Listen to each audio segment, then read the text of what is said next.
বানাইছি আপনাদেরকে দেখাইতে চাই। এখন আমরা এইভাবে বসে আছি, আমার এলাকায় এটা তৃতীয় যাত্রী ছাউনি এক্সটেনশন।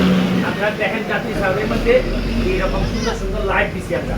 আর এখানে বসে কি দেখা যাবে, আসো কাছে আসো, এই যে এখানে বসবেন, বসে আপনি পিছনে আপনি চা বাগান দেখবেন, এই চা বাগান দেখবেন। এবং চাইলে একজন এমপি কি যে করতে পারে, একটা এমপি চাইলে যে একেবারে পুরো ইতিহাস বদলাই দিতে পারে। আমার মাত্র 4.5 মাস হয়েছে, 4.5 মাসে তো নমুনা ধরাই ফেলছি খালি আমি। আর এরপরে 4.5 বছর হইলে কি হবে আপনি বুঝেন।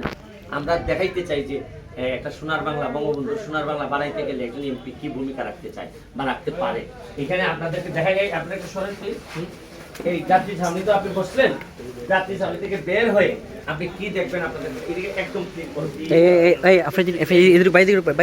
যাত্রী ছাউনি থেকে বের হবেন যখন, তখন আবার চা বাগান, এই চা বাগান আপনি দেখলেন, এইদিকে ছোট বাগান, এই যে লাইটিং দেখেন, এগুলো হচ্ছে চা গাছ, এই দেখেন চা গাছ, চা গাছ দেখেন, চা গাছের পরে আপনারা দেখেন আমরা কি করছি।